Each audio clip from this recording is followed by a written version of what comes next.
It was a cold, dark night when it all happened. I was walking home from work, minding my own business, when I saw something that would haunt me for the rest of my life. As I turned the corner onto a dimly lit street, I heard shouting coming from an alley nearby.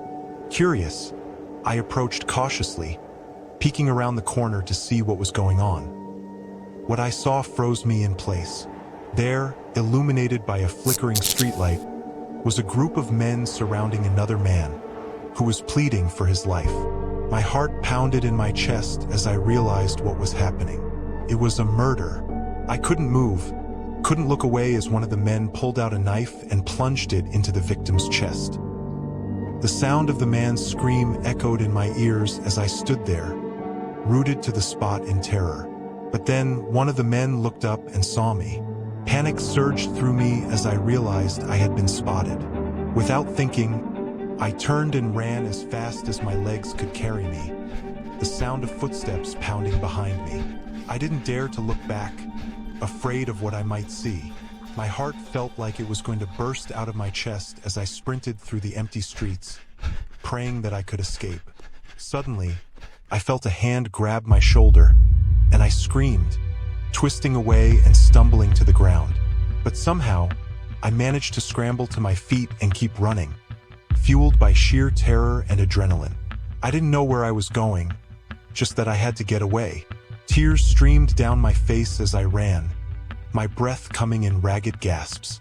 Every shadow seemed to conceal another threat, and I felt like I was being hunted. Somehow, I managed to find a hiding spot behind a dumpster in a nearby alley. I huddled there, shaking with fear, listening for any sign of pursuit. But mercifully, the footsteps faded away, and the night fell silent once more. I stayed hidden for what felt like hours, too afraid to move in case the men were still out there, searching for me. Eventually, though, I couldn't stay hidden any longer.